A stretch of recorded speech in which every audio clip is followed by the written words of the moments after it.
for the studio to. Okay.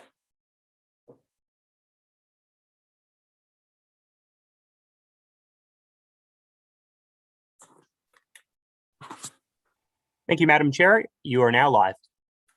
Okay, excellent. I will call this meeting to order now at 3:01 p.m. on April 28th. Thank you everybody for joining us on such a beautiful day. I know we've got a fun agenda today. I think for some of you, it's the first review of applications for registry. So this is going to be a fun one. The first item of business is approval of the order of minutes from our last meeting, special meeting on March 24th, 2021. Can I have a motion to support that, please? Wow, everybody's shy today. I so move, Sandra Nowlin. Thank you, Sandra. That. Lois York. Thank you, Lois. Approval of the order of business and approval of additions and deletions. I don't believe, Simon, there were any additions or deletions. Thank you, Madam Chair. Through you to the committee. No, there are no requests for additions or deletions through the clerk's office. Okay, great. I will have a move. Can somebody move to approve the order of business then, please? I so move, Lois York. Thank you, Lois. I'll second that. Thanks, Leslie. Business. Oh, sorry, just got a little feedback there. Business arising out of the minutes. I don't believe that there was any here. Item 5 is a call for declaration of conflict of interests. Yeah, Madam Chair, in that case, yeah, this is Luke Stark speaking. So I believe I might have a conflict of interest for item 9.1.3. Okay. That's the Maitland Street property. I work for a company that is involved in changes to the adjacent property. So for that reason, I'll recuse myself from discussion and debate on that item. Okay, sure. That's for 9.1.3. Yeah. Okay, great. Alrighty, so we will we'll exclude you then. Thank you. Thanks, Luke. Anybody else? No? Okay, good. Item 6 is consideration of deferred business. There is none, so we don't have to consider any. Correspondence, petitions, and delegations. It appears that there are none from the public or any members of HAC. Simon, am I correct in that sense? Thank you, Madam Chair. Yes, that's correct. Okay, great. Information items brought forward, also none. We are blazing through this one here. So here we are into the fun stuff. So item 9, reports and discussion. I believe we have 3 items from staff today. So we're gonna hear 3 different presentations from them.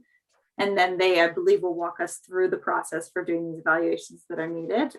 So the first one is item 9.1.1, case H00495, request to include 2381 Moran Street, Halifax, in the Registry of Heritage Property for the Halifax Regional Municipality. I believe we'll hear a presentation from staff and then we can table the motion to discuss about it. Thank you, Madam Chair. It's Aaron Murnahan, Principal Heritage Planner with Planning and Development, and welcome to any new members that we have today. Just wanted to take a quick moment just to introduce Elizabeth Cushing, who many of you met at our last meeting. She is our fairly new heritage researcher who's done an incredible job breaking the backlog of work that we have, a lot of registration applications, including the 3 today. So she's going to be providing the presentation on all 3 of these cases. But I just wanted to mention this will be the first time that the committee is considering a property that may not pass based on staff's initial investigation into the file. So there may be some discussion around that, but I would just remind the committee as we move into evaluation that we like to be very sort of unbiased and very clear through the evaluation process and not return to change marks if it's a marginal pass or a marginal fail, just to retain the integrity of the system. So we can get into that a little bit more if the property indeed does not pass the 50% mark, but just wanted to mention that because that could cause some questions today. So I will turn it over to Elizabeth Cushing to start the presentation. Thanks, Aaron, for the introduction, and good afternoon, Madam Chair and committee members. As mentioned, my name is Elizabeth Cushing, and I'm the new Heritage Planning researcher with the Heritage Planning team. And today we have 3 heritage registration applications, so get cozy with your coffee and let's get started.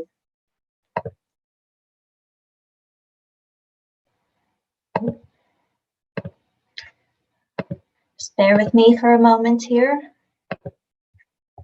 Right, so the first property that we're discussing today is 2381 Warren Street. Requests include property in the Registry of Heritage Property for the Halifax Regional Municipality. This is an application that was initiated by the property owners, Alex Livingston and Heather McLeod.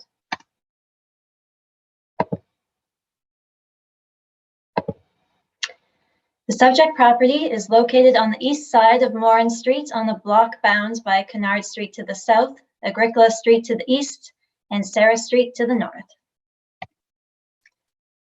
Again, to review HRM's registration evaluation criteria, there's a maximum score for each criteria for a maximum score of 100 in total. In order to be considered for registration, a property needs to obtain at least 50 out of 100. And for today, after each category or each criteria is presented, we'll allow the committee to have their discussion and determine a score at that time. The property at 2381 Morin Street was formerly known as 27 Morin Street, was located in what was once known as Morin's Field. In 1857, Joseph Sutherland and William Carr, who worked as masons and plasterers, purchased the vacant property for £100. The property was subsequently sold to William J. Allman in 1860 through a sheriff's deed, and this deed references that there were at that time brick houses on the property. Allman sold the property to Henry Hill that same year for £800, although no records could be found to identify that Hill personally occupied the property. And the photo to the left here of the 1858 coin that was found in the house, this provides some further clues as to the age of the property, as back then that would have been a tradition once you were finished building a property to include a coin in the walls from the date it was constructed. The first reference to 27 Morin Street is in the 1866 city directory, which identifies John M. DeWolf as living at the property. DeWolf had purchased the property from Hill in 1865, and the existing dwelling is shown in the Halifax Fire Insurance Plan from 1878. So the above documentation overall indicates that the dwelling was constructed by Sutherland and Carr between 1858 and 1860, and was first occupied by John DeWolf in 1866. So due to the age of the dwelling, staff recommend a score of 16 points. At this point, I guess we would allow committee or welcome committee to discuss what they would like to score for this category.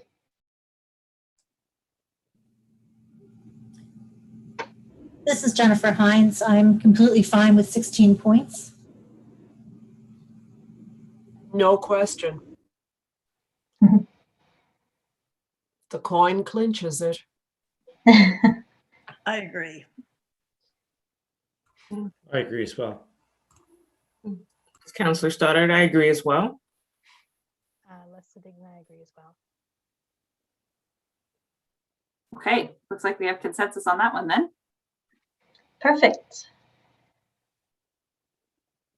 I assume that somebody is marking down as we go. I'm keeping track loosely myself, but we also have Sharon Chase's. She's not in the meeting, but she is tracking and taking minutes for this evening. Excellent, wonderful. Okay, so we'll know what the total is at the end, or towards the end when we have it, and I don't need to be here doing math, which none of you want me to do. Okay, thanks. Go right ahead, Liz. Perfect, thank you. So I'll move along to relationships. So 2381 Morin Street has historical associations with John M. DeWolf, who occupied the property from 1865 until 1872. So DeWolf owned a successful carriage manufacturing company in Halifax. In 1859, he set up his first establishment on Grafton Street, later moving to the corner of West and Roby Streets. DeWolf sold his pieces mostly to residents of Nova Scotia, but they were also shipped to Bermuda and the West Indies and occasionally England and Ireland. So DeWolf won awards at the Paris Exposition in 1867, and his productions were honored at provincial exhibitions and the Philadelphia Centennial. He also served as alderman for Ward 5 from 1876 to 1877. So for the locally significant historical association with John DeWolf, staff recommend a score between 11 to 15 points. Okay, anybody want to, oh, sorry, go ahead. Oh, no, I was just gonna say we open the floor to discussion. Oh, thank you. Anybody want to make a suggestion?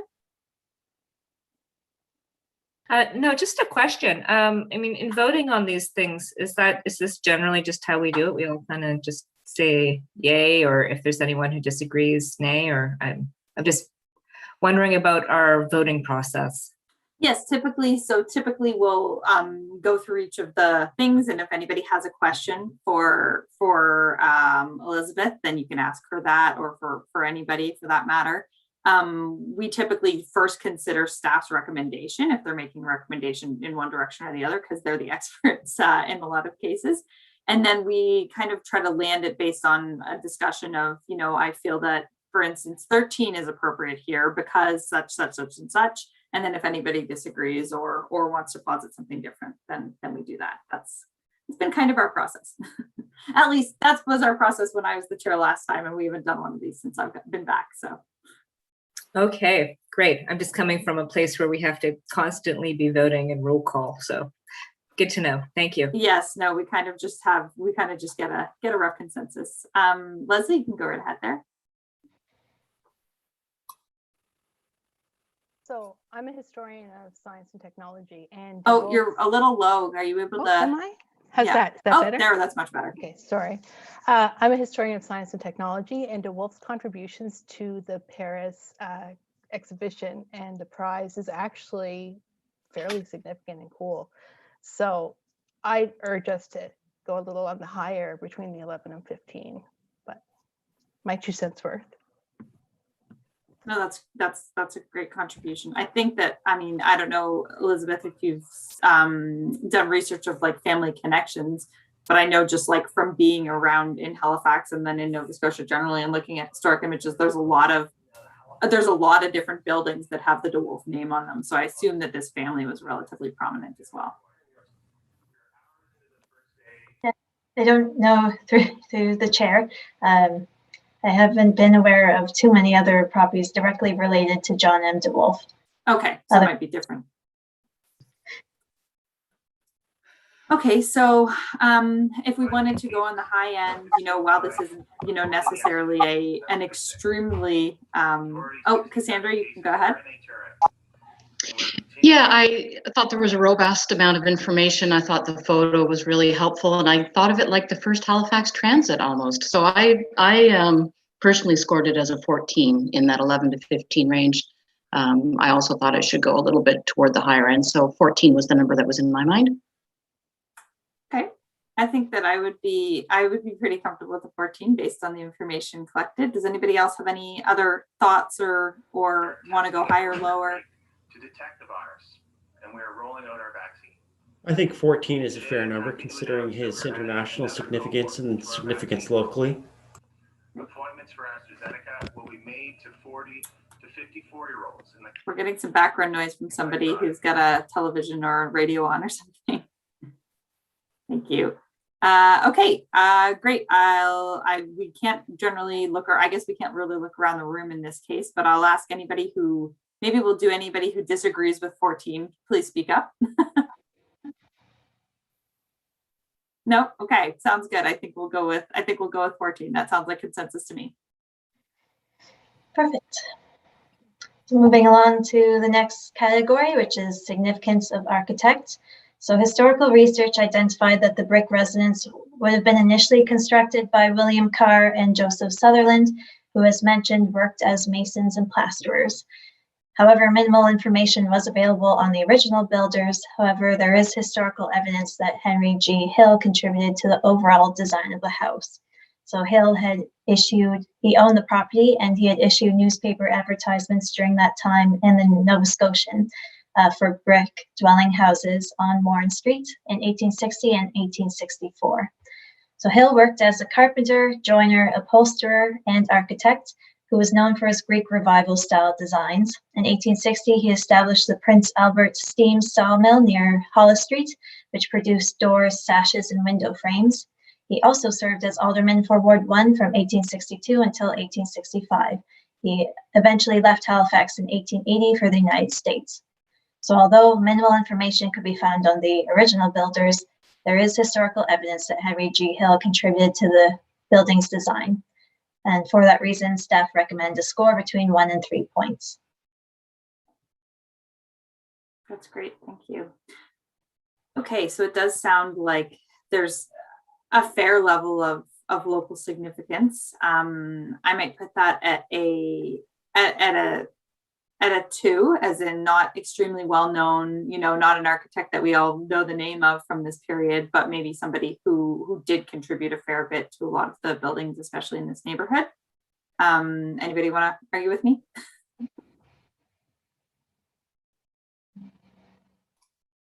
I was just thinking, given he established a steam mill, he was an alderman, he built these houses that, for local significance,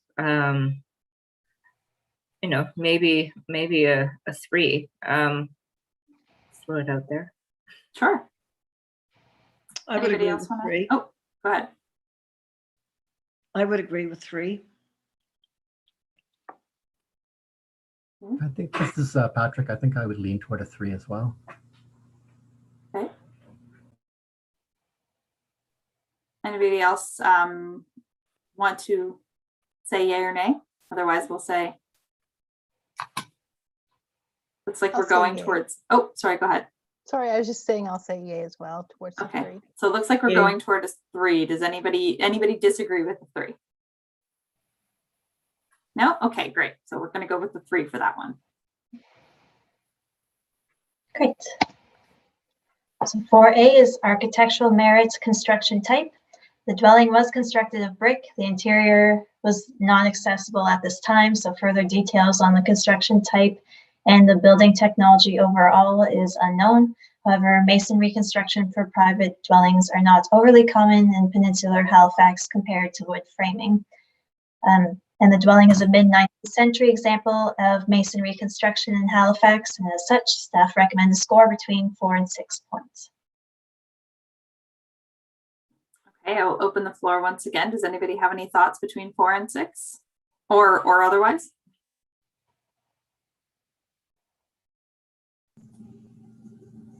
It's Jennifer Hines. I'm inclined to go with the higher end. I'm inclined to go more towards the 6 because we do have, some examples of this, but that have been not well cared for and have been covered up. And so this is an example of a property that's still kind of showing what it was and is still shining, to say the least. So I would tend to go more towards the 6 on this one. Okay. I agree as well. I mean, this is looks like a really well constructed, well cared for home that's lasted this long, but just in terms of its construction, but in terms of its design, it's a very handsome home. So I would lean towards the top end of that as well, toward the 6. This is Patrick. I would also lean toward a 5 or a 6, and for the reasons already mentioned, but also in this particular neighborhood, this building is a little less common than you might find in the South End. So I don't know if we can take that into account. We could certainly mention it. Hey, anybody else have any thoughts? I think it seems like we're leaning towards a 6 here. I think 6, Lois.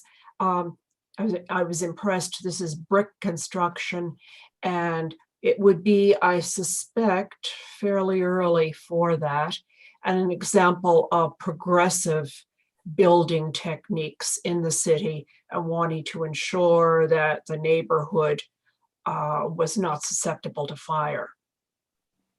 Elizabeth, I don't know whether you can confirm that or not, but that seemed to be my thinking. I gave it a 6. Through you, Chair, to the committee member. Yeah, that definitely is feasible. There was found to be raised brick firewalls on either side of the building, so fire prevention was definitely considered in its design.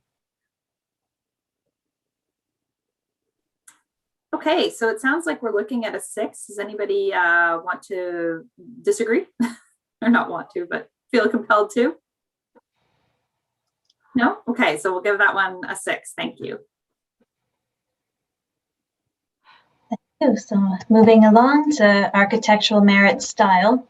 The dwelling is an example of the Halifax house style with Italian Renaissance Revival influences. The 3 bays with the side hall entrance, the storm porch with plain wood panels. Oh, we've lost Elizabeth here. Anybody? Just a moment. We'll just give it a minute. The perils of the new working from home. Dwelling's character-defining elements included the 2-story massing, stucco cladding, flat roof with molded frieze, raised brick firewall on the west facade, flat 2/2 and tall 4/4 windows with stone lug sills, storm porch with wood panels, and main entrance with side lights. So due to the building's unique design features, staff recommend a score between 7 and 10 points for architectural style. My apologies, it says 4 to 6 on the screen. Everybody catch the latter half of that? Liz, you froze for just a second there. Oh, sorry. No problem. It should be 7 to 10 points, I believe. Okay, great. I have, excuse me, Oh. Sandra, you're I think muted. you're muted. Oh, I went off again. Sorry, There we Sandra. I was wondering what the Halifax house style is.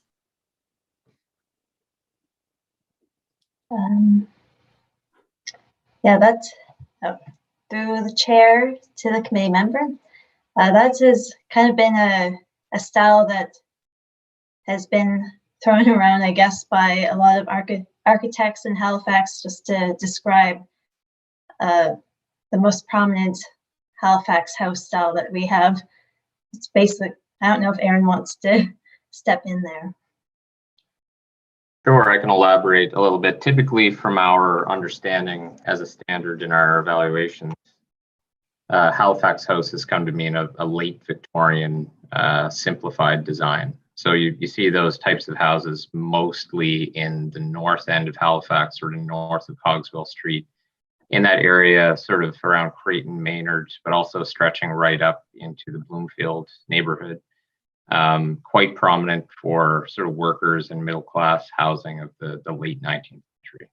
Sometimes they have bay windows that extend on the 2 stories of the front, but usually they're just sort of a box style, sometimes with a porch.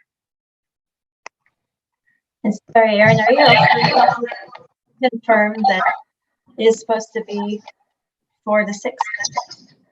I don't have the report open. I did not have it open at the moment, but we could leave that to the committee to discuss if they like. I have to report it is 7 to 10. It's Cassandra. I recall seeing it in the 7 to 10 category in the report. Okay, perfect.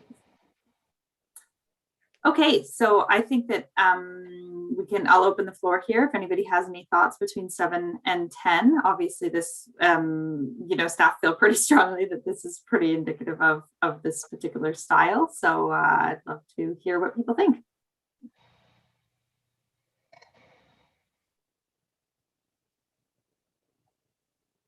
It's Jennifer. I think for the same reasons that we scored it on the high end on the previous merits, I think we should probably look at exploring putting it on the high end on this one too. Again, just with the example of the quality of construction, and I feel pretty confident putting it to, I don't know if I feel confident putting it to the 10, but I feel pretty confident putting it at probably a 9. I don't know how other people feel, but. Lois here, I would agree with you, Jennifer. It's a very strong 9. This is Luke, and I would support a 9 as well. There seems to be a very strong case for that. Being new to this committee, I'm just wondering what another example of a 9 might be. I mean, I was thinking like certainly, a 7 or an 8, but like, what is a 10 and what is a 9? If there's any examples that I can just compare. That may be a question best for staff who might have a, or at least maybe for Aaron, who might have an example given of when I don't know exactly when we would have given a 9 in this category. I think we've probably given between a 7 and a 10 in the last couple of years. Sure, I would have to actually go back through the last few reports to see when when the committee's issued a 9 in the past. But I would just get you to consider, would you consider this to be a very rare or a very early example of this style? And I would say that the Halifax box was, as a style, was just starting to emerge in this area. This building dates back to the very earliest house construction and subdivision in this area. So that would be something to consider. It was a style that was being used in the decade previous, but still quite an early example. And we were seeing this style right up until about the first decade of the 20th century. Okay. All right. Then I'm fine to go with a 9. If I could also, as Lois, make just a brief comment. Patty, the character defining elements, the higher scores, you can go down the list of elements and you can look at the photograph of the house and everything lines up and it's strongly defined. There's no questioning. There's a stucco cladding and the storm porch. All of the elements are there and very, very prominent. They announce themselves. That's one way of looking at the scoring. Thank you, Lois. Okay, so the latest I've heard sounds like a 9. Does anybody feel differently than a 9? It's Cassandra. I was originally thinking an 8, but I've heard good arguments from everybody and examples. So given its, I would say, a simple sophistication, it's all 90-degree angles and there's not a lot of scroll work, but it is beautifully done and sophisticated because of that. I'm willing to go from 8 up to 9 after hearing everyone, if that influences anybody else. Anybody else have any other thoughts? No, I as well. It's a little bit sad we don't have all the original ironwork still, but yes, I was kind of on the verge like Cassandra, and I'd go towards the 9 now, having heard the arguments. Okay, sounds like a 9. Anybody want to posit something different? Okay, we're going to go with a 9 then. Thank you. Great, thank you. Next category is architectural integrity. So 2381 Morin Street has a high level of architectural integrity resulting from the retention of several distinctive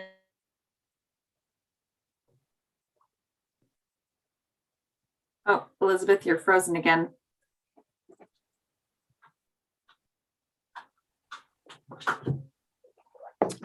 Hopefully she should jump back in just a moment. It may be if there's feedback and confusion from other microphones being on that may pose a challenge. So if members can mute themselves unless they're speaking, that may help.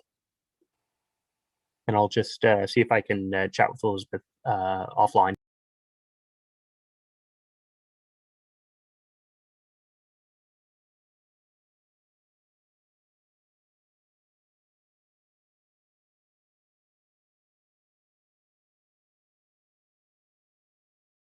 Well, for those of us here, that's a really cool picture.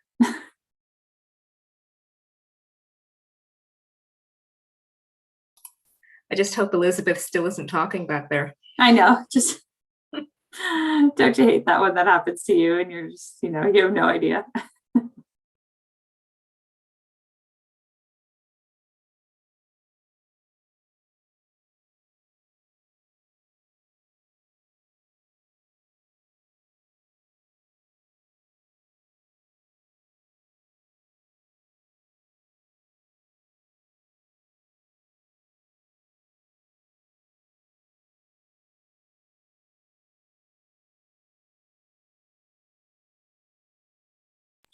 Nothing yet, so I'm just going to keep working offline. If we continue to have some trouble, we can potentially take a 5-minute break.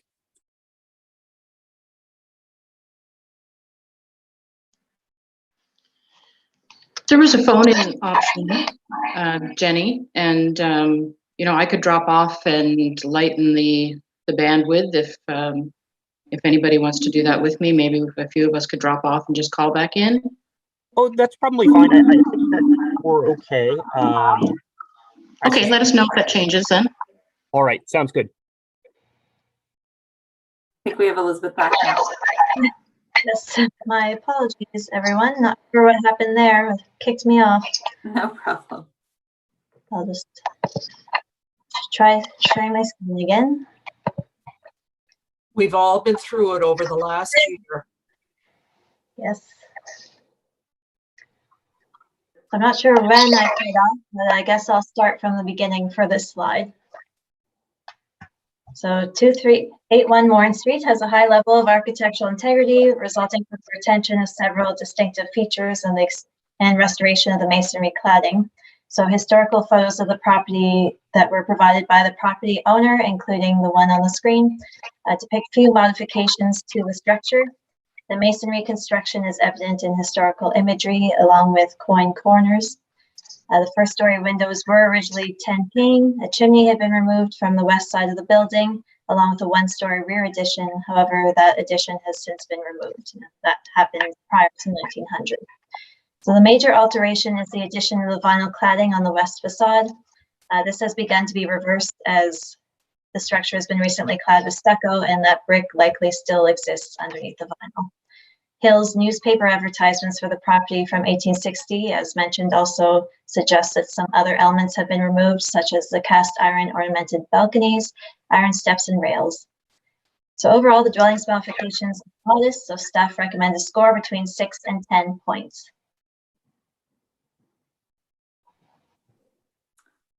Okay, I will open up the floor to the committee. Does anybody have any thoughts? I think we've already expressed that we feel that this one is pretty intact and looks pretty true to historical images. So I'll let people add what they might want to add.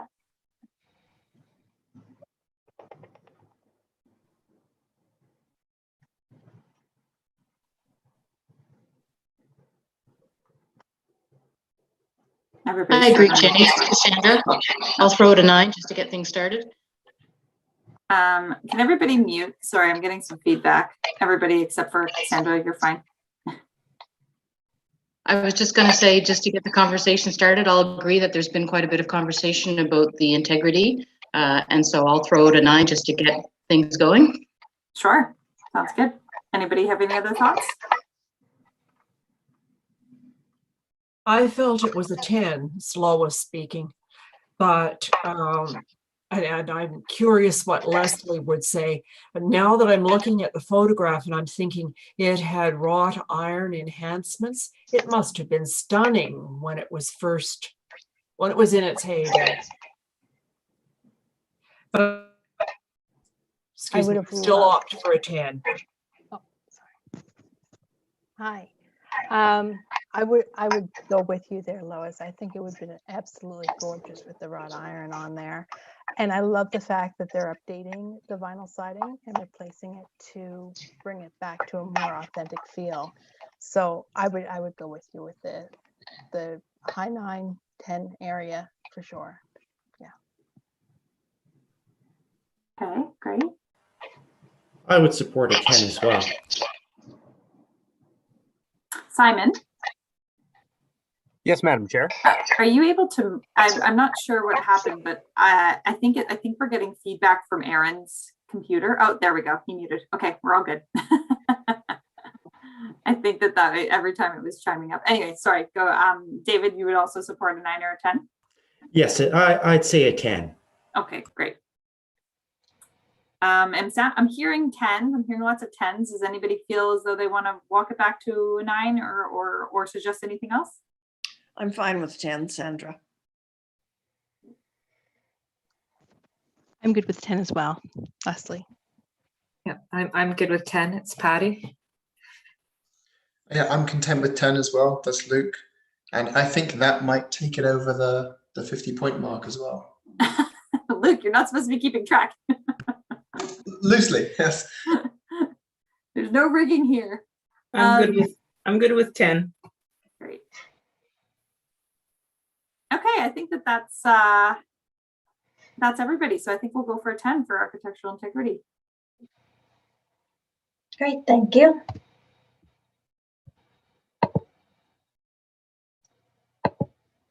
Go. Next category is the relationship to the surrounding area. So the dwelling at 2381 Morin Street sits prominently at the corner of Morin and Sarah Streets with a distinguishable and unique design, and it serves as a landmark in the area. The Morin's Fields lands were subdivided and developed for residential purposes in the mid-1800s. Thus, this portion of the streetscape is generally characterized by a series of mid-19th century dwellings that share similar massing and architectural features, and the streetscape remains largely intact. The 2381 Morin Street is a unique masonry residence and is a rare example of a double row house with Italian Renaissance revival influences. The dwelling represents a unique housing style from the mid-1800s. For those reasons, staff recommend a score between 6 and 10 points. Great, thank you, Elizabeth. Yeah, I would certainly tend to agree on this one. I feel like there's a lot of similar architecture, but maybe nothing that's quite as this is quite stately, I think. And I think somebody mentioned that this would be more likely seen in the South End with the double row house. So I'll open the floor up to the committee, but I would also lean in the high end here. I agree. Property. Oh, go ahead. Oh, go ahead, Iona. I was going to say, I think this property is beautiful and it's been well kept, and I think it deserves a 10. Okay, coming in hot. That's great. I agree. I mean, this is a beautiful street, and what makes this property particularly unique is that it is masonry. There's, a lot of the other houses look to be wood, but it's still in keeping with the same kind of, tempo and rhythm and style of the street. So I think that this is definitely one of the kind of real assets on Morin Street, and would give it a 10 for relating to its neighborhood, but also being a real gem on that street as well. Okay, great. Thanks, Patty. Anybody else have any thoughts, or shall we agree on a 10? Or anybody want to disagree with a 10? No? Okay, great. Sounds like we really like this house. Thank you. So overall, it is recommended that should 2381 Morin Street, Halifax score more than 50 points on evaluation as a heritage property under the HRM Heritage Property Program, the Heritage Advisory Committee recommends that Regional Council 1, set a date for a heritage hearing to consider the inclusion of the subject property in the Registry of Heritage Property for the Halifax Regional Municipality, and 2, approve the request to include 2381 Morin Street, Halifax in the Registry of Heritage Property for the Halifax Regional Municipality as shown on map 1 as a municipal heritage property under the Heritage Property Act. Thank you. Thank you, Elizabeth. Thank you, Madam okay. Chair. Oh, sorry, go ahead, Simon. Thank you, Madam Chair, through you to Heritage Advisory Committee. Just keeping track of scoring so far, we have a total points 68. Okay, So we are well over our 50-point threshold. So I believe unless anybody has any other questions for Elizabeth or, and those would be clarifying questions, I think we could probably put the motion on the floor.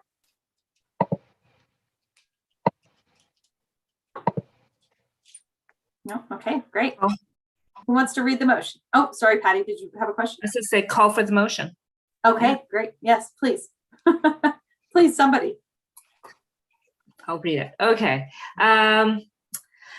That make a motion that the Heritage Advisory Committee recommend that Halifax Regional Council, 1, set a date for a heritage hearing to consider the inclusion of 2381 Moran Street in the Registry of Heritage Property for the Halifax Regional Municipality, and 2, approve the request to include 2381 Moran Street, Halifax, in the Registry of Heritage Property for the Halifax Municipality as shown on map 1 of the staff report dated March 17th, 2021 as a municipal heritage property under the Heritage Property Act.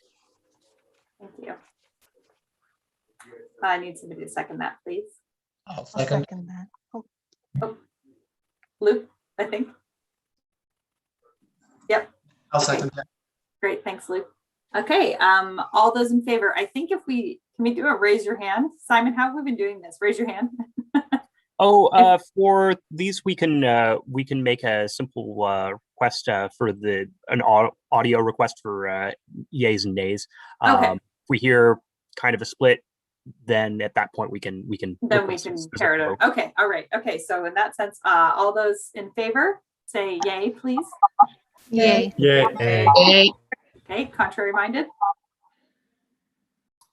Okay, that motion carries. Thank you to the property owners of 2381 Moran Street. We're excited to have you on board.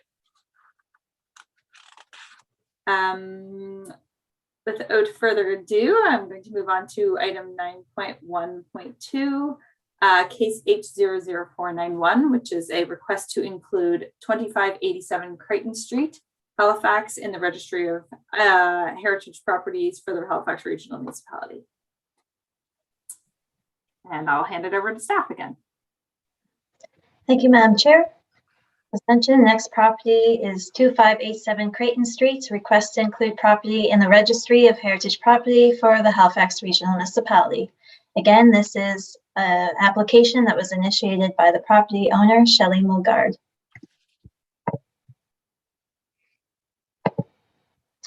So the subject property is located on the block bounds by Godgen Street to the east, Charles Street to the south, Creighton Street to the west, and North Street to the north.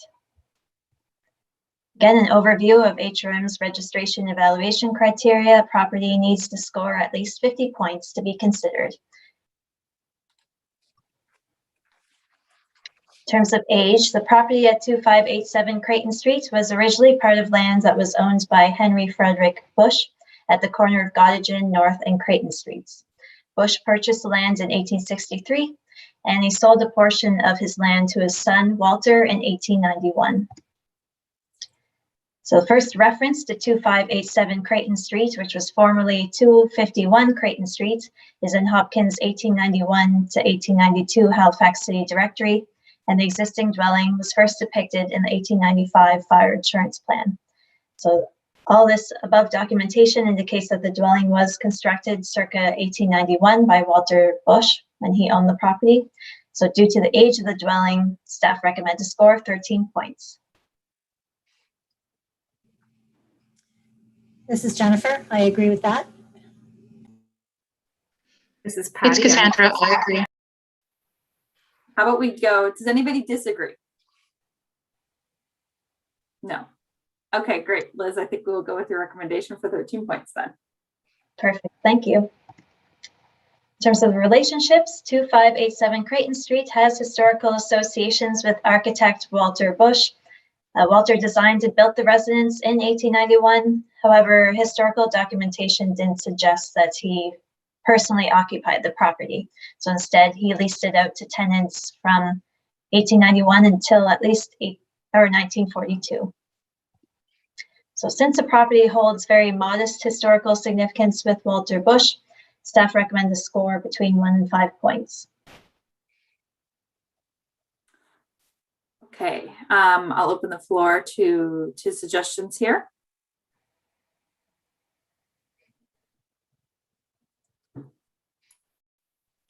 Lois speaking. I would suggest a 2. And looking at its neighbor here, it's not strongly representative of the architect or the builder. I suspect that Bush built it and intended it to be working class housing and not to occupy it himself, so that it just does not have significance. I would think it's a relationship to Bush, but it's very tenuous. I think because it is probably built as tenant housing and as kind of maybe for workers, that it holds an interesting story. And when whether it's you go to New York and you look at the old tenement housing, that adds to the historic layers of a city and understanding its origins and the different people that live there. And I think when people look at our city, whether they're from here or from away, having that depth of understanding of our heritage and the people who built the city in all of their capacities and who lived here, I think that adds real value. And I would be very much inclined to rate this at the higher level of 5 out of this category, or even 6, because I just think we need to think about heritage from a broader perspective. So in terms of relationship to important occasions, institutions, people, or groups, you're more thinking about the important relationship that the city has to workers' housing, because this was the city of, many working class people, and that could be considered a historically significant group kind of thing. Oh, absolutely. And particularly in this neighborhood, which was very much, it went through so many iterations, this whole area from, giant estates to, very working class housing and people. And I think all of that is of significance and interest to our collective story. So groups, I'd say important relationship to groups. Okay, great. Jennifer speaking, and Patty, you took the words right out of my mouth. I completely agree with you. My dad, my 87-year-old dad, grew up on Creighton Street, and they rented. And my first thought was, gee, I wonder if that was the house that one of the houses he grew up in, because I know that they rented different houses on Creighton. And I completely agree. It tells the story of my grandfather was he worked in the shipyards, and this is where these folks would have lived. They would have lived in this neighborhood. So I would fully support a 5 or even a 6. I'm with Patty. Okay. Leslie, your hand's up there. So I agree with Patty completely. We need to recognize the working class areas as well. My question to staff would be, is this representative of working class housing? I know we don't have a lot of that. So maybe this is a good place to start, or maybe this isn't, but I would like to hear their opinion on it, whether this is typical for that time period built for working class. Through you, Chair, to the committee member, I would say yes, based on the architectural style, that it's kind of just a Victorian plain with minimal detail, that would be more typical for workers' housing. I can't speak to past properties that we may have registered. I don't know if Aaron would want to chime in. Sure, I can elaborate a little bit through you, Madam Chair. The last couple of registrations that we did, there was one on Agricola Street recently and a couple others, including the next one that you'll be considering, who have strong relationships to sort of the working class architectural tradition, specifically in the North End. I would say that those other houses have a higher integrity and potentially are better examples. But one thing I would note as well is that this is within an area that may be considered for a future heritage conservation district to look at sort of a collection or a neighborhood of workers' housing. And that's something that the committee should likely be aware of as well, that we'll be looking more holistically at this whole area and a collection of many, many buildings. But I would leave it to the committee to determine whether they feel that a higher score is warranted here based on whether this is has a strong association with the working class in 19th century Halifax. Lois, again, I agree with Leslie and with Patty. I'm willing to rethink things there, but it occurs to me also the last time we had spirited discussions about this along this theme was the houses on Queen Street. And I'm trying to cast my memory back to the discussion then. Aaron, can you offer any enlightenment there? We had spirited discussion. We wanted to keep them. They were representative of working class structures. Sure, I would have to go back to check the records on the scoring. We did, the committee did score that collection of buildings as a streetscape, which is slightly different because that looks at the integrity of the collection of buildings and how they relate to each other. Yes. But I believe, and this is completely a guess on my part, but it was in the high 50s, I believe, for that collection of buildings. And those were in fairly, they were fairly high integrity, but in poor structural condition, but of a very similar style to this. I think those ones may have had slightly more. I don't really remember either, but I think they might have had a slightly stronger relationship to important people or something like that. But either way, I think that we were looking at them in terms of as representative of workers' housing, and so I don't know what it scored specifically for this one, but through you, Madam Chair, what I might just urge the committee to consider is whether whether this criteria is the most appropriate to consider this, or whether it would be representative of its architectural style. And that may be just something that you want to consider. Thank you. This is Sandra. I just have a question as to how this building would be related to important personages or groups. Because usually you're looking for a relationship with a prominent person or somebody who has contributed greatly to the community. And I don't see how that is the case here. I think we're leaning more on the, Patty, correct me if I'm wrong, this is your train. But I think we're leaning more on the groups as in workers in Halifax were an important historical group of people who really built the city and were the ones who created industry, which created the city, or fueled industry, which created the city. So I think maybe it's actually kind of a pendulum swing away from, for a long time, what we did register, what we see in our registration is really prominent, architects or the homes of prominent men who were sitting on such and such board and who, were the owners of such and such company and that sort of thing. And I think so maybe this is the pendulum swing towards the other direction, which is, well, there's a whole other category of people whose lives are represented in the architecture here. That said, I agree. I want to reiterate what Aaron said, which is, we can certainly, I think this is great that we've forayed into this conversation. I think we can consider this throughout and not necessarily, we don't want to change the definition of relationship to important occasions, institutions, personages, or groups too much away from the way we've been doing it. But I think it is important to start to move it in that direction. So I personally, I hate to weigh in too much, but personally, I would probably also go with a high end of, towards a 5 based on that. And I think we can continue to consider this line of thinking as we go through the rest of the criteria. Yeah. May I speak again? Sure. Yeah. to the point of, important people or groups, that changes with time as we reflect back on history and determine what's important and not.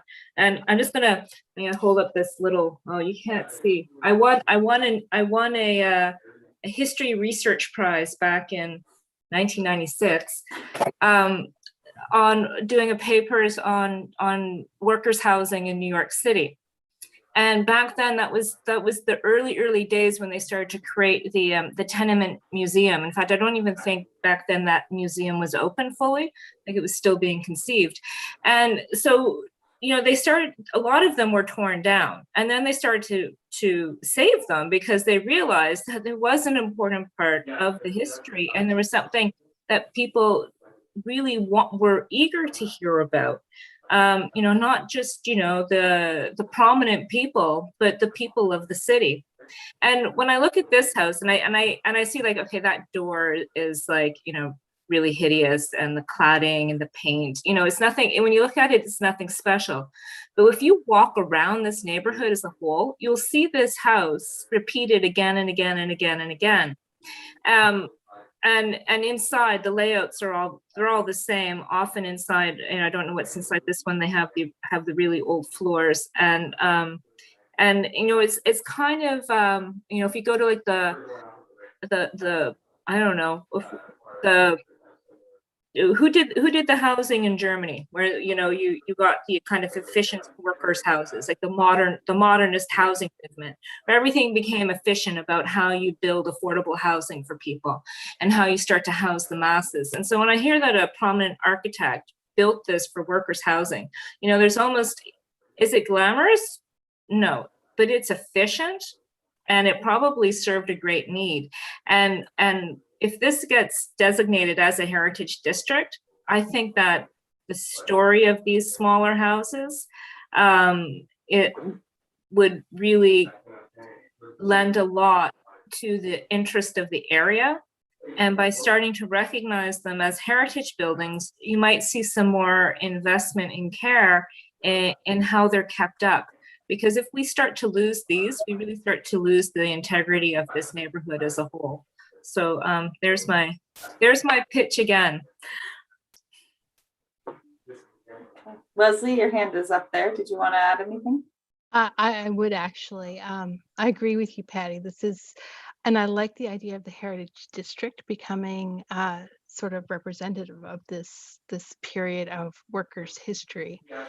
And again, I mean, this period is the period that Halifax is industrializing. So there are a lot of workers that are coming to the city, a lot of agrarian workers that are moving into the city as well, that are becoming industrial workers for the first time. And this would be an example of their housing. So definitely there's value in the Heritage District. Again, for the individual houses, when we put the plaques on them, are they related to just the architect or to the purpose that they served? Because, I mean, in history, when we talk about, the architects and the great men, it's called great men history. And we're moving more towards a sort of bottom-up social history where we can recognize the people who inhabited them. And I guess I'm just curious as well. I'd like to give my support to Patty, but I'm also curious whether on the plaques we recognize who lived in them, or is it just who built them?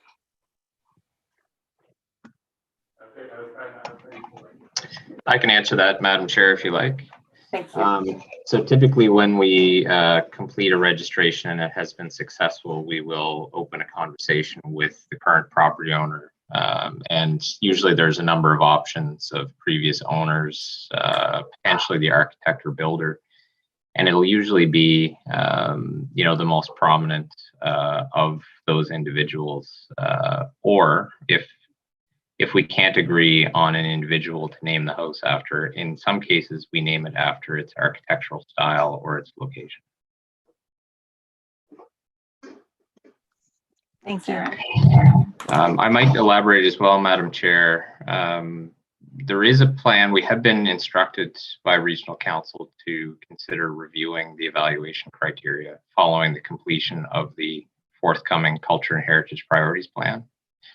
And one of the intents there is to really give some more prominence within the evaluation to sites that are attributable to the African Nova Scotian community, the Acadian community, the Indigenous community, as well as other social classes or other minority groups or underrepresented groups in the city's past. And through that, we're certainly going to be looking at different means to score properties that have those associations, which will certainly give us a lot more guidance. But I would point out that Viola Desmond's house is also on the street and in a very similar style. But in that case, we would be likely, looking at the prominence based on her ownership rather than the architectural merit of the property. So I would just throw that out there for your consideration as well. Iona, you have your hand up there. Aaron took a lot of my thunder. I was just going to speak about that being a historic. A lot of the residents in that area were Black Nova Scotians, and there is a lot of history there. And I would definitely support the fact that it might become a heritage district. And like I said, Aaron mentioned all the other points I had, but I would be in agreement that property get a 5, if possible, a 6. Thank you. Thank you. Okay, so it sounds like we are, and maybe this is indicative of the shifts that are taking place and are going to be taking place with this evaluation criteria. It sounds like we would like to go a little bit above where staff's recommendation was, perhaps in the sense of showing the committee's commitment to different ways of looking at relationships to important groups. So I'm going to posit a 6 and put that on the floor. And if anybody would like to add anything or disagree, please speak up.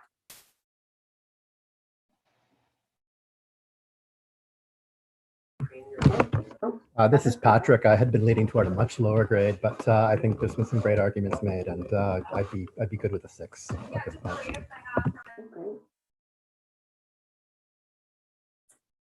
Okay, it sounds like we are going to go with a 6 for this one.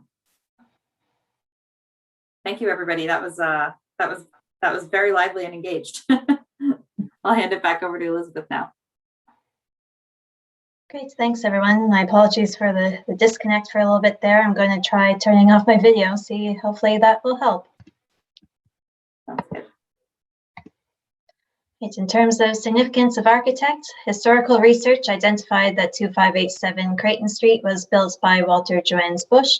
Walter trained under his father, another esteemed architect, Henry F. Bush. Walter worked at his father's firm, and when his father passed away in 1902, Walter continued the business under his own name and generally specialized in educational building design. So most of Walter's work can be found in Northwest Halifax. He passed away in 1924. However, his estate retained ownership of his father Henry's properties in the North End. So for the Dwellings Association with architect Walter Johannes Bush, staff recommend a score between 1 and 3 points. Elizabeth, I assume that the picture of Structo School indicates that was built by or designed by Walter, or built by Walter. Madam Chair, yes, that is correct. Okay, I will open the floor to suggestions. This is so much more fun than budget committees. I told you this was going to be a fun meeting. These are always the best ones. Yes. I'm just wondering, did they do work just in Halifax or anywhere else around the province? This father and son team. Through you, Chair, to the committee member, it is my understanding that it is localized to Halifax. Right, thank you. So North and West End. Okay. I mean, I'll allow other people to elaborate and suggest things, but schools, especially schools that are still standing like this one, are a pretty significant architectural feature of our city. And the people designing and building them probably would have been considered quite significant at that point. So I would lean on the higher end for this one. Me too. 3 is fine for me. 3? I would agree with 3.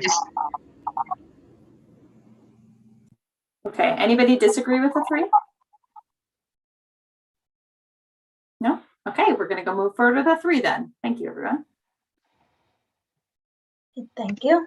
Moving on to architectural merits construction type. It's a 2-story wood frame dwelling with a masonry foundation that is currently faced with concrete.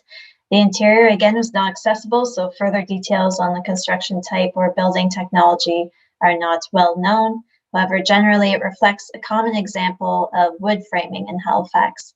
So due to the common nature of the construction method and materials, staff recommend a score between 1 and 3 points.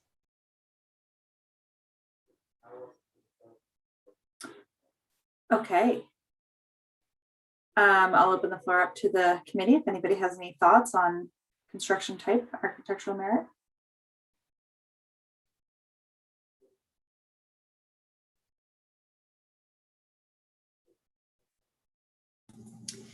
It's Jennifer speaking. I think this goes back to, again, what Patty said, what Patty spoke about it being, the working class homes. And, so, I mean, it's not a beautiful home. It's not there's nothing about it that stands out with a construction type. But it served a purpose that tended to not get a lot of acknowledgement. So in saying that, I think I would score it to the higher end of the 3, as opposed to, none of us are going to sit around and say, oh, and look at the beautiful quibbles and the design is beautiful, but in the reality, it's a very, very strong part of our history. So I think I would score it as a 3. Okay, thanks, Jennifer. So we're looking specifically here, we'll look at the architectural merit for the exterior features in a second, but this one is construction type. So here we're 2-story wood frame dwelling with masonry foundation. I think the emphasis here is that it's a fairly common, or in this case, somewhat rare or early example of something that exists in this neighborhood or was built in this neighborhood during this time period. So Jennifer's put a 3 on the floor. And Jenny, I think my point was, and you're right, I shouldn't have used the architectural part of it, but I think my point is that it's not, it is kind of a common construction, but I think I'm more thinking of the use of it and the intent of the construction as opposed to the beautification of the construction. Right. Yes, that makes sense. Okay. Thanks, Jennifer, for clarifying that. Does anybody have anything else they'd like to suggest? We have a 3 on the floor right now.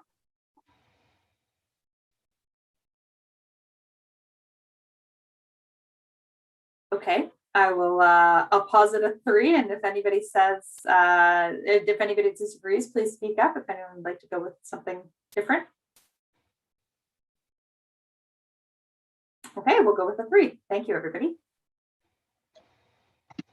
Thank you. Next category is architectural merit style. So 2587 Creighton Street is an example of the late Victorian plain style, which was popular in Nova Scotia from 1880 to 1915.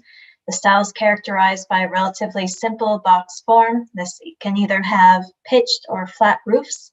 Windows are usually simple in shape, but they use larger panes. The main entrances have some decorative features, including an entablature, transom, and side lights. But generally the decoration can vary from plain to elaborate and may include wood features such as spindlework, brackets, decorative shingles, turned veranda posts, and balusters. The remaining character-defining elements at 2587 Creighton Street include the simple box form, a flat roof, and the single-leaf main entrance. So staff recommend a score between 1 to 3 points for the architectural style. Okay, I'll open the floor to the committee again. It's Cassandra. When I looked at this one, I wondered if there had been many others of the same style and how many of those had been lost in the Halifax explosion. Does staff have any history on that?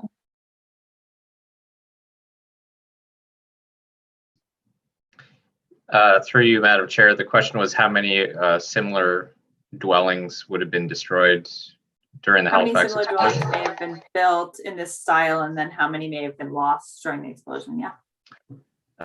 Certainly there would have been many, and Elizabeth can elaborate on this as well. Certainly there were many hundreds of dwellings like this in the north and north of North Street in the Richmond area that would have been destroyed as part of the explosion. We know that about 1,500 buildings in North End Halifax were destroyed at that time.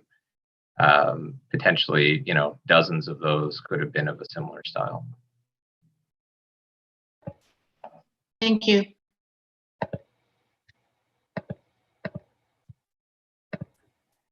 Anybody else have any thoughts?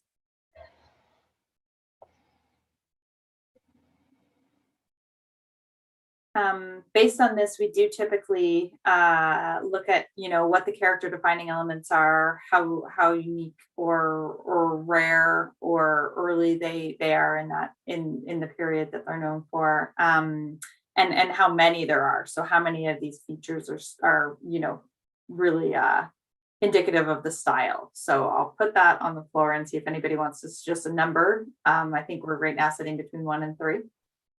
Madam Chair, Sandra, I was thinking of 2 for that because its elements are quite simple. Thank you, Sandra. Anybody else wanted to add anything to that? It's Jennifer. I think just the same arguments that I had for 4A, I would like to apply to 4B. That yes, it is very simple. I completely agree with Cassandra. It's nothing that you would look at and say how beautiful it is, but it has merit in the style of what it was being developed for. So I would put it at a 3, but that's just my opinion. This is Luke. I would agree. In this case, I think the simplicity and modesty of the building kind of integral to the style. So yeah, for that reason, I'd support a 3.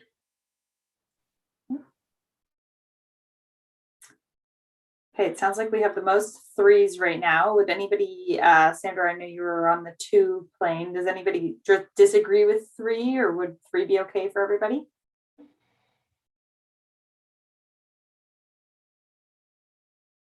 Hearing nothing. Okay, I guess we'll go with the 3 then. Thanks, everybody. Great, thank you.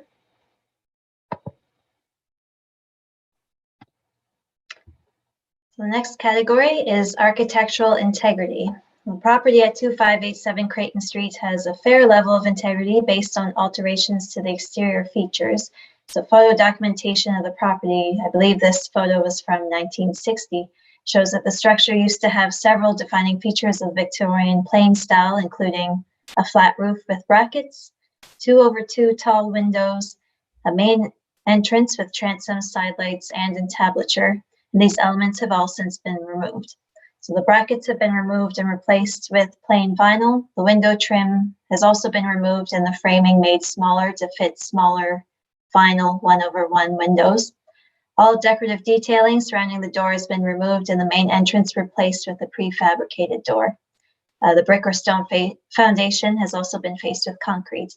So overall, the dwelling's modifications are significant. So staff recommend a score between 1 to 5 points. That's interesting to know that a lot of the simple style that we were talking about actually might not have existed early on in this building. It might have been simplified over time. Okay, so staff are recommending between 1 and 5 here. Anybody have any thoughts that they'd like to put on the floor?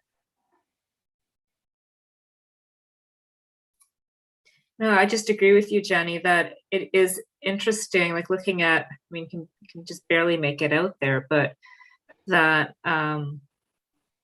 yeah, it was something quite different originally in terms of its detail. So, gosh, I'd love to see things like that come back in this area. It's kind of not dissimilar. I mean, they're a little bit more stately, but to the ones that are on North Street, just north of Gottingen, or just not north, but west of Gottingen there, where they're kind of, there's like 3 or 4 of them, and they're a little bit larger and more stately, but similar shape, and then they've retained their details. So yeah, it's definitely interesting to know that it's been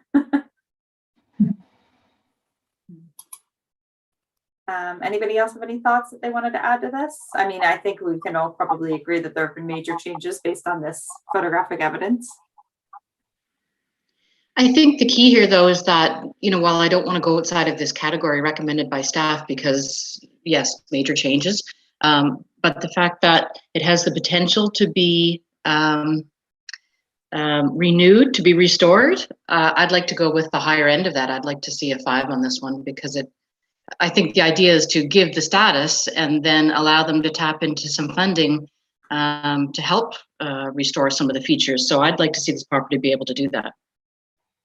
Right. And I think that and staff can interject if I'm wrong here. I think that the challenge with that right now is that this is the evaluation criteria that we have, and it's looking for us to evaluate it, not based on aspirational qualities, but based more on what the existing architectural integrity is. So while we're waiting for our new evaluation criteria, this is kind of what we have to work with now. And so I see what you're saying, and I think we could probably stay within that range of major changes. But and if anybody wants to add to that, what they might like to see or where they feel it might fall, I'd be happy to hear that. Thank you, Cassandra, for pointing that out.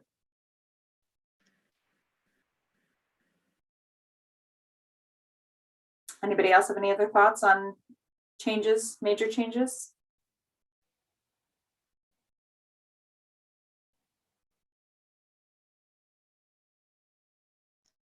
Somebody should fight me on this.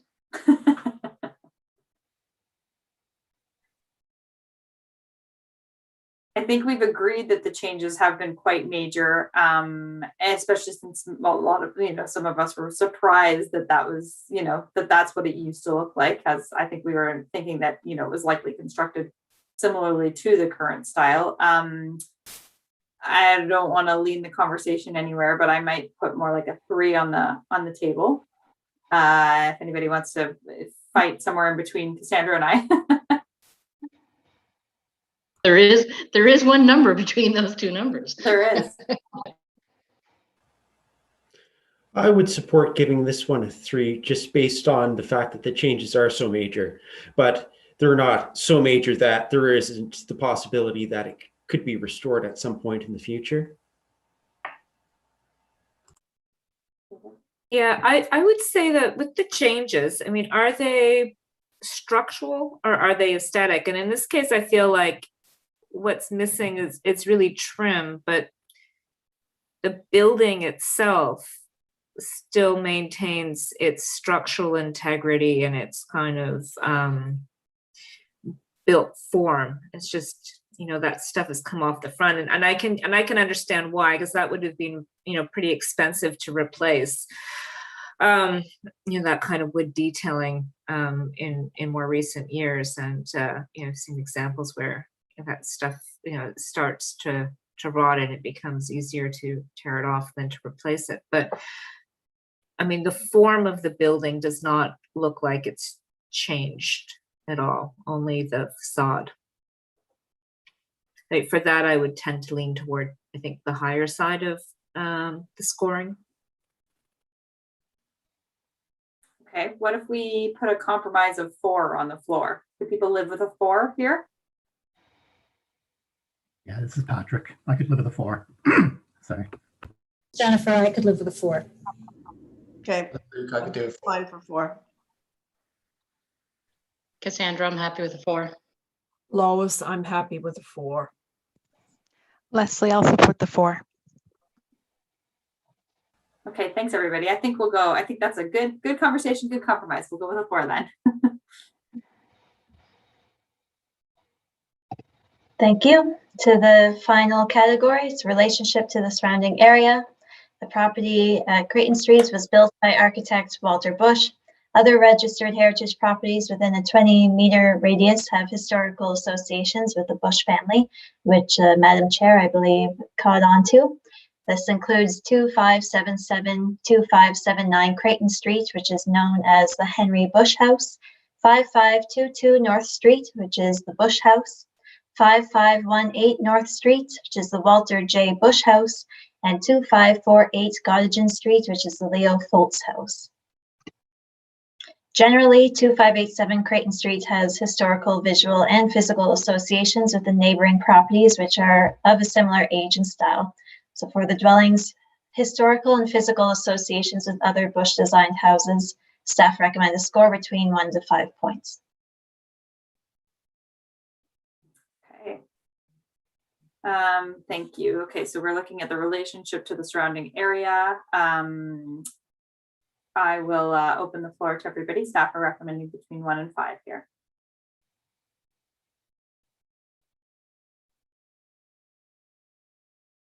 Which indicates, I'll read for you, the architecture is compatible with the surrounding area and maintains its heritage character.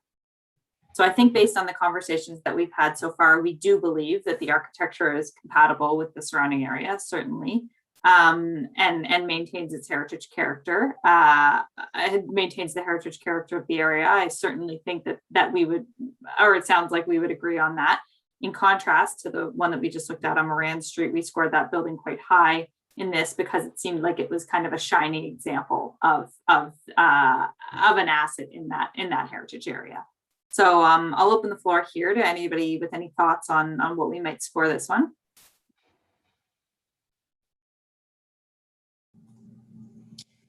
It's Jennifer. I think the conversation we had, where it is a very working class neighborhood, and it was a good example of the working class neighborhood. I'm really inclined to say a 5. Okay, thanks, Jennifer. Anybody else have any thoughts on this one? Yeah, I agree, because I mean, you have to look at this neighborhood as a whole, and back to the whole heritage district piece. You know, I'm just a strong supporter for maintaining as many of the old buildings as we possibly can, you know, regardless of how pretty they are in the moment. And, you know, this one dates back, when was it? 1890? Was that the date on it? Yes, through you, Chair, to the committee member, it was 1891. 1891. I mean, that's an old house. It really is. And, you know, it needs some love, obviously, but that's what we want to see, is that heritage brought back in this area, because it would be, you know, such an asset, not just for this neighborhood, but the city as a whole, to have our you know, to have more heritage districts and to see them maintained, and you know, these houses kind of brought back to their original intent. So yeah, I'm fighting for this. I'm fighting for this underdog. I'm going to go for a 6. Okay, we have a 5 and a 6 on the floor. What are people's thoughts on this one? This is Luke. I would support actually moving up into that next category with a 6.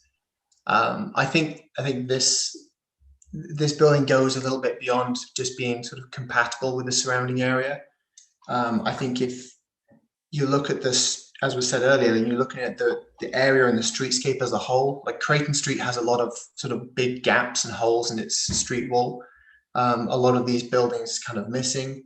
And right where this particular property is, it's sort of on the corner of the street, and on both sides of the street, you've kind of got this eroded street corner where the original properties are missing.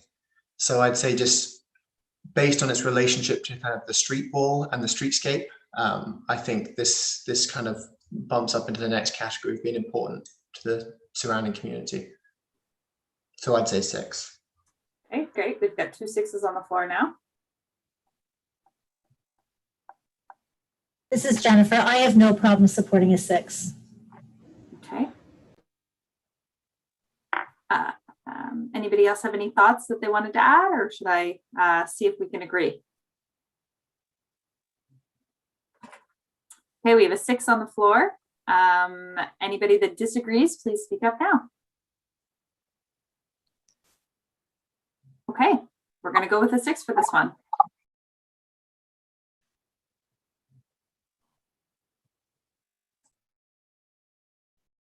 Thank you, Madam Chair. If I am keeping track regarding scoring, we have a total score of 38 points. Okay. I think we may have lost Elizabeth. I think so. She just indicated she's having difficulty hearing the audio. Sure. Okay. Well, I think that either way, that's the final criteria. Am I right, Simon? Yes, that's correct. Okay. In that sense, I think we could probably have a discussion if we'd like to. As Aaron reminded us at the very beginning, this isn't unfortunately a revisionist exercise where we can go back and change things. But I think that this has opened up a lot of really good conversations, and I would like to open the floor to anybody that has any thoughts or feelings about this one. Should we put the motion on the floor? We put the motion on the floor if there's not any questions or about the process or anything like that. Actually, I do have a question.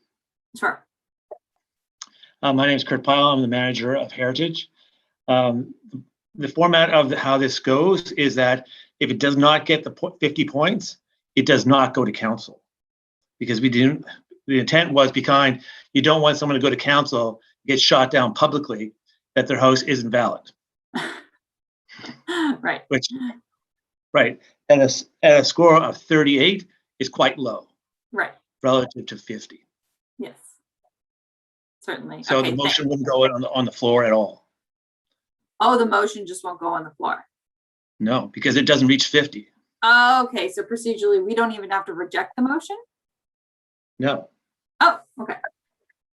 Okay, turns out that I haven't done one of these that has failed before. It's been a while since we failed one. Okay, everybody, that looks like that concludes this this item. Unfortunately, this application did not score the requisite amount of points to be able to put it on the floor and to vote to bring it to council or not. This does happen, not very often, but it does. I'm going to move on, but I know there might. Well, okay, Patty, go ahead. I just want to say how unfortunate this is, because we've just turned down a house built in 1891, not to put it in the Heritage Registry. And I really look forward to reviewing how we do these evaluations to encourage people to save their heritage homes and be able to access funding, because at this point, we're losing more heritage homes than obviously we're gaining. And I think evaluating this on outdated merit isn't doing us any favors as a city or as a neighborhood or as a heritage advisory committee. So I don't know when those new evaluation processes will come in, but I'm hoping sooner than later, and that maybe this person then might reconsider applying again. And I think something important to note here as well. Oh, sorry, Kurt, go ahead. No, through you, Madam Chair, to the councillor. I agree with you, councillor. Yes, the regulations do need to change in a multiple of different ways. But one thing I think that keep in mind is what Aaron mentioned earlier in the presentation, in terms of the Heritage Conservation District for this area, which will look at that bigger picture in terms of groups, which I think you raised very importantly today. But I think that's the better tool to use at this stage, rather than, unfortunately, the process right now is not going to get them to that 50-point mark. Madam Chair, I have a question. Sure, Sandra, could you just wait a couple seconds? There are a couple people with their hands up here, and then I'll get to you afterwards. Iona, did you want to chime in? That's exactly what I was going to say. Do they have the opportunity to apply again? But if it's going to be part of a larger group, then I can understand why they would just probably wait at this particular time. But if it wasn't in connection with a larger group, they do have the opportunity to apply again. Is that correct? Through you, Madam Chair, there's nothing in the legislation or in our policies that would prevent them from applying again, but we would certainly encourage the property owner, if they were interested, to really hold off until the Heritage Conservation District is contemplated. as with a score of 38, it's unless they were to underdo some significant restoration work on the property, it's really unlikely that it would achieve any higher of a score than what it did today. And I think even 38 might have been a bit of a stretch under our current evaluation criteria. Okay. So certainly if they did come forward, we would encourage them to become active in the creation of the Heritage Conservation District, and that would be the most appropriate tool. Great. Well, thank you. Appreciate that. Thanks, Councillor. Jennifer, go right ahead. Much of what I was going to say has been already said, but I would like to suggest that we put in a recommendation that they do put this forward again when the regulations change. I just know if it were me and if I put my name forward, if I put my property forward and got rejected, I think it would be a sign of good faith to just let them know that that there is support for them from the advisory committee, even though they didn't pass this time. I would like to kind of put a positive spin on this, to the message to them, to the homeowners. Absolutely. Thanks, Jennifer. is, Sandra, you can go ahead now. Thank you, Madam Chair. I was just wondering what feedback the property owner gets to find out perhaps where they fell short in the evaluation. I believe our Through you, meeting Madam. live streamed, is it not? It is live streamed, and I believe it will be viewable for quite some time. I would defer to Simon on that one. Hi, this is Simon. Yes, just further to this question. Yes, this meeting today is being live streamed, and the video as well will be accessible after the meeting. On the suggestion of possibility of a motion, I think based on the nature and scope of what's within the mandate of the advisory committee, it might be less appropriate to make a formal motion for this, but we can note in the minutes that there was general approval from members of the committee to encourage the applicant to consider applying again in future time. Sure. Thank you, Simon. That makes sense. Okay, I think we ought to move on here. We've got a half an hour left in our meeting, and I believe we can do it. So we're moving on to item 9.1.3, case H00496, request to include 2224 Maitland Street, Halifax, in the registry of heritage properties for the Halifax Regional Municipality. And I will again turn it back over to staff. Thank you, Madam Chair. I'll apologize in advance again. I seem to have some connection issues today. So if I all of a sudden disconnect, I'll be sure to connect quickly. So the final registration for today is 2224 Maitland Street. Request to include property in the registry of heritage property for the Halifax Regional Municipality. Again, this is an application that was initiated by the property owner, Beverly Miller. In terms of location, the subject property is situated on the block bounds by Maitland Street to the east, Cornwallis Street to the south, Godgen Street to the west, and Prince William Street to the north. The property contains a 1.5-story dwelling that was designed in the salt box style and constructed circa 1840. Again, an overview of the heritage registration evaluation criteria. The property needs to obtain a scoring of at least 50 points. And in terms of age, the property at 2224 Maitland Street was originally part of land that was granted to Joseph Scalish in 1840. Scalish sold the property to James Woodill in 1855, and that deed references at that time there was a building on the property. Despite the property ownership change, Scalish is listed as living at 2224 Maitland Street, which was previously 52 Maitland Street, as early as the 1864 to 65 city directory. And the city directories also indicate that the Scalish family continued to occupy the property until the turn of the 19th century. So the above documentation indicates that the dwelling was constructed between 1840 and 1855 when Joseph Scalish was living at the property. So due to the age of the dwelling, staff recommend a score of 16 points. Okay, I think we'll agree with staff on this one. Does anybody have any other thoughts apart from 16? Okay, cool. Moving on. Great, thank you. Next criteria is architectural importance. So 2224 Maitland Street is a unique and representative example of a Georgian-style saltbox house.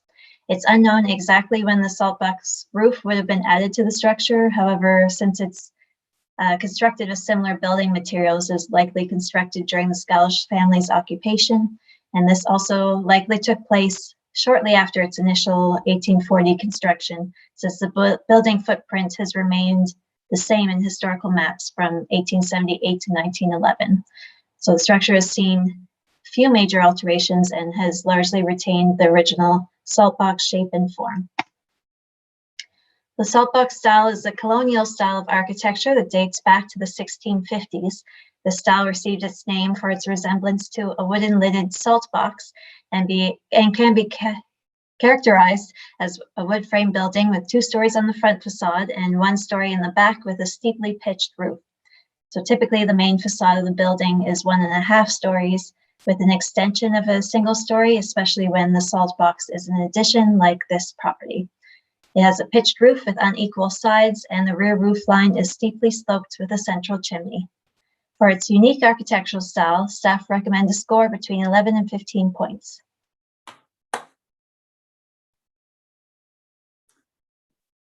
Okay, I'll open the floor to suggestions or questions or thoughts from the committee.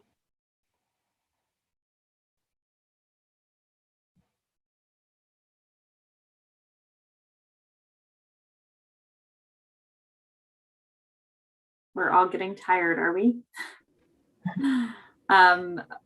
This is Jennifer. I was going to keep my mouth more quiet on this one, but as everybody else is being quiet, I'll chime in. I think that's quite all right. That there's a whole lot of salt boxes around that area. Correct me if I'm wrong, because I may not be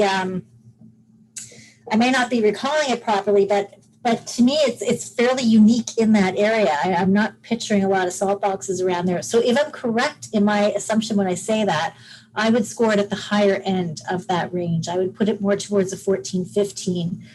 However, if I'm incorrect, I'm happy if anybody jumps in and tells me I'm wrong. Through you, Chair, to the committee member, that is correct. There are quite a few similar architectural style properties in that surrounding area. We'll probably discuss that in the architectural style category. Okay, so we're looking at whether it's moderately important, unique, or representative of an era. And staff are recommending that it is moderately important, unique, and representative. Jennifer has suggested a 14 or a 15. Does anybody else have any thoughts?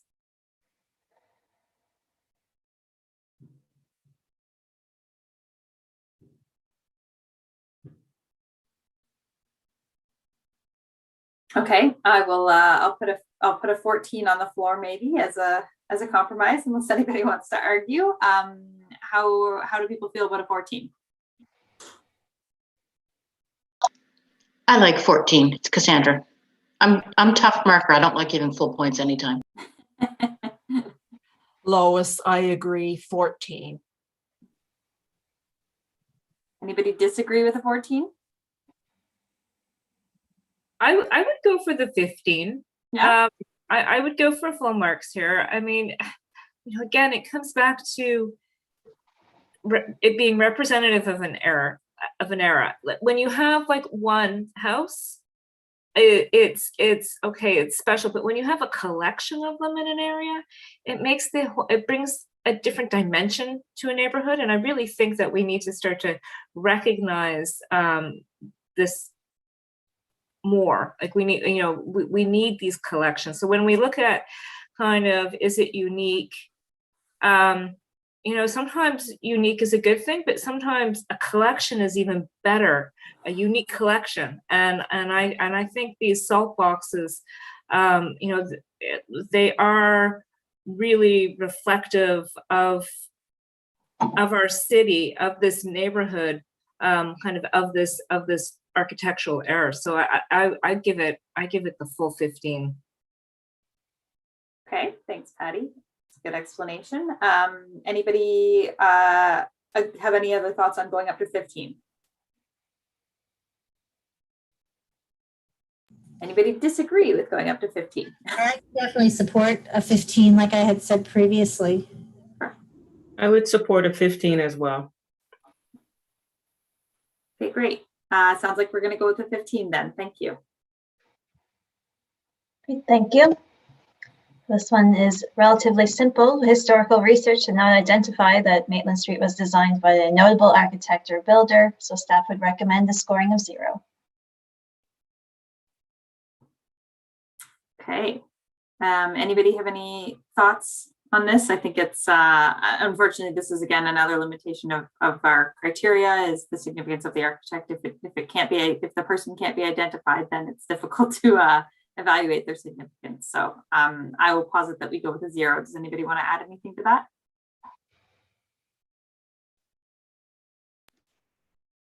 Hi, Patty. I'm like, well, a notable architect or builder. You know, back in the day, people didn't have to be notable to build good houses. So I don't know. Like again, it's like the quality of this house. Look at that house. That's an old house that's still structurally got all of its integrity. So it was a good builder of some sort.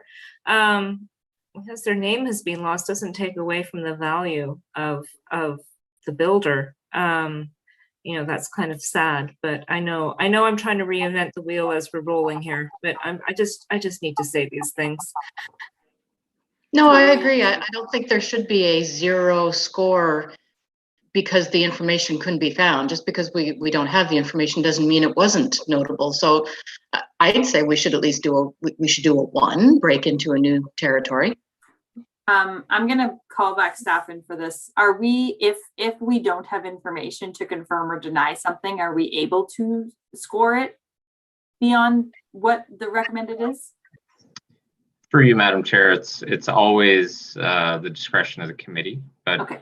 What I would say is that, although this scoring criteria might be a little bit dated and that we will be, reviewing it to improve things, the purpose of it is to keep things as objective as possible. So if we don't, the building is already being scored quite strongly on its age and on its structural integrity and on other aspects. So I would say it might be inadvisable to provide scoring if we simply don't have any information.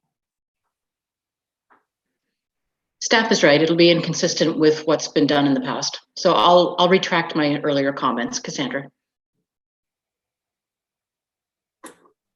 I think it's fair that we're feeling, or everybody's feeling this way, but I do think that there'll be hopefully some opportunities to look at how we can consider nuance in the future. But I think for this one, we'll stick with the 0 then. And I will promise you all, if Elizabeth can't find who built it, then nobody will be able to find who built it. So that's very kind. Thank you, Madam Chair. Moving to architectural merits, construction type. The structure at 2224 Maitland Street is a 1.5 story wood frame dwelling with a masonry foundation that has been faced with concrete. The interior, again, was not accessed to identify any notable building technologies. However, the salt box style is not overly common outside of this neighborhood in peninsular Halifax. So staff would recommend a score of 4 to 6 points. Okay, I'm going to open up the floor here.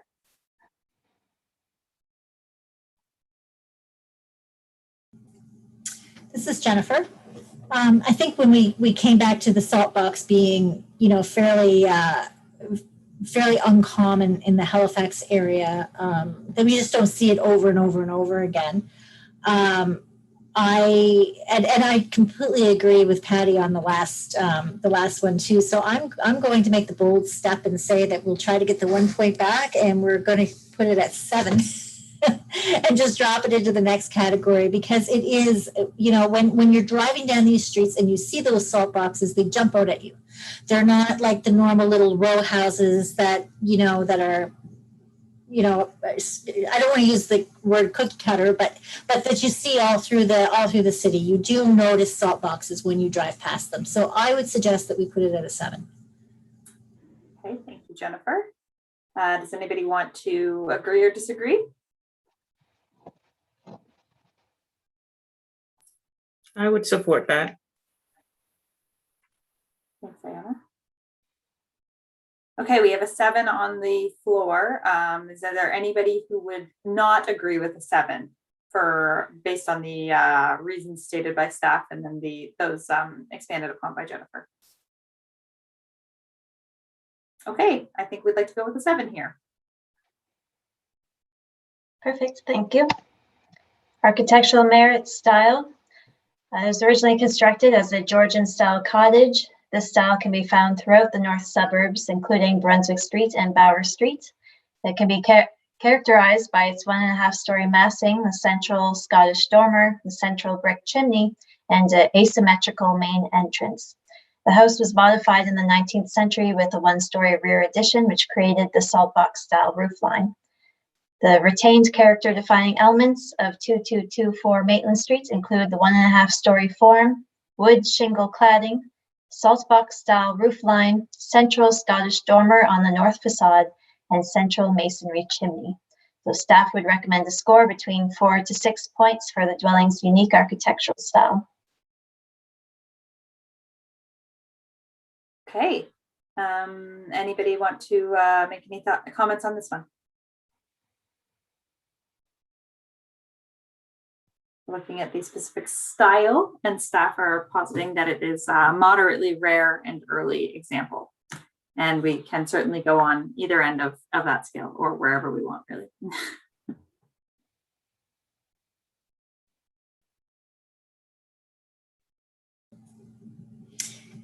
It's Jennifer again. I think just with the arguments that we had from the last one, I would strongly suggest to go on the higher end. So I would suggest a 6 on this. Would be my thought.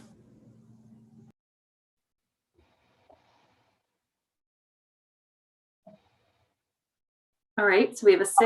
Oh, sorry, Cassandra, go ahead. I'll just agree with the high end of that. So 6 is what I'm comfortable with as well. Great. Okay, does anybody disagree with a 6 for this one? 6 is good. Good. Okay, great. We're going to go with the 6 for this one. Perfect, thank you. For architectural integrity, the structure has a high level of integrity. The rectangular long facade has largely been retained along with the saltbox style roofline. There are a few modifications to the structure, including the concrete facing of the masonry foundation and the brick chimney. The original structure may have had a square plan with the side gable, but this has been altered with the 1-story addition to create that saltbox style roofline. However, this modification again likely occurred in the mid to late 19th century. So overall, the dwelling's modifications are minimal, so staff would recommend a score between 11 to 15 points for architectural integrity.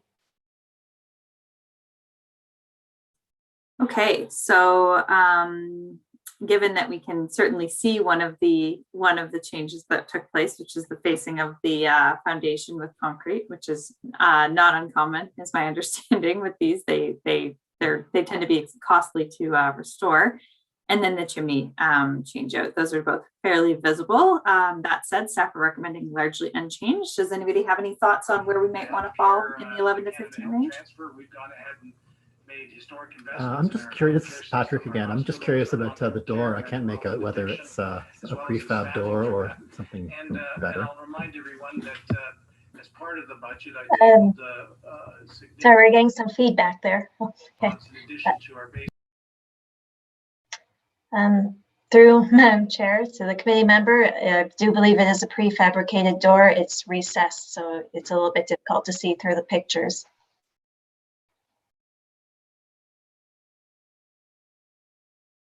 Okay, so we can add to that modest changes, or the changes, a potentially a replaced door at some point in its history.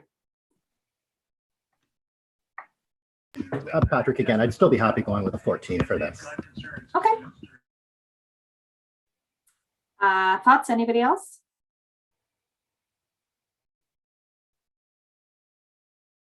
It's Cassandra. To me, this is a charming little tank, and I would support a 14. Great. Okay, we have a 14 on the table here for largely unchanged. I think a 15 would probably be there's been no change. So we can measure on that accordingly. Anybody else have any thoughts? 14 is good. Okay, does anybody disagree with a 14? No. All right, that is great. We're going to go with a 14 for this one. Good, thank you. The relationship to surrounding area. So this portion of Maitland Street between Cornwallis Street and Prince William Street has been significantly altered. There's been several buildings that have been demolished and replaced with surface parking. The immediately adjacent property to the north of 2224 Maitland Street is a parking lot for Godgen Street. And in the 1960s, several houses were demolished along a laneway that's between Cornwallis and Prince William Streets. And again, this was replaced by an unpaved parking lot. So 2224 Maitland Street is the last remaining structure of its style and age in an area that once contained many similar buildings. And unfortunately, most of the 19th century buildings on this block have been demolished. So 2224 Maitland Street has historical and visual associations with other registered heritage properties at the St. George's Round Church Complex and the New Horizons Baptist Church. All these properties are very unique examples of early 19th century Halifax architecture. So for the dwellings, historical and visual associations with neighboring heritage properties, as well as being one of the few remaining historic structures on this block of Maitland Street, staff recommend a score between 6 and 10 points. Okay, great. I'll put that on the floor. I think we've all already recognized the significance of this building in the area based on the fact that there are not many of these remaining. So I'll open that up to the committee.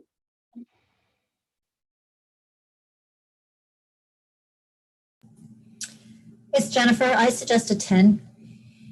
Okay. I agree with Jennifer. It's Lois speaking. This is the continuity between the St. George's and the New Horizons. It brings the neighborhood together and sends a message to Haligonians, to developers, that there is integrity in these neighborhoods. Yes, that's exactly what I was going to say, or similar. It fits in nicely in this area, and they kind of offset each other and they complement each other. I would support 10 as well. Thanks, everybody. It looks like we're leaning towards a 10 here. Does anybody disagree with the 10? No? Okay. I think we'll go with the 10 for that one then. We're ready for our final tabulation. Thank you, Madam Chair. Through you to the committee. The final tab is 68 points in total. Okay, so we can table the motion, I believe. Liz, I might just ask somebody from the committee to read it so we can save you the breath, and we can just put it on the floor and do a vote on it. That makes sense. I can read it if you wish. Yeah, thanks, Iona. It is recommended that should 2224 Maitland Street, Halifax, score more than 50 points on evaluation as a heritage property under the HRM Heritage Property Program.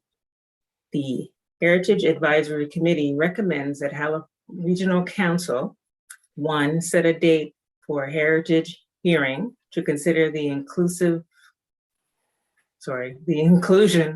of the subject property in the Registry of Heritage Properties for the Halifax Regional Municipality, and 2, approve the request to include 2224 Maitland Street, Halifax, in the Registry of Heritage Property for the Halifax Regional Municipality as shown on map 1 as a municipal heritage property under the Heritage Property Act. I so move.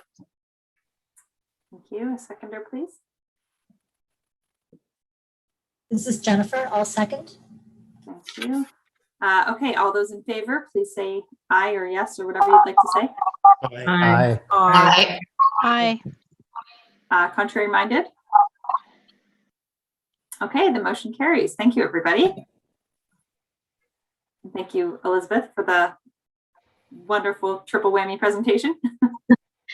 Perfect. Thank you to the Madam Chair and the committee for your patience and your time today.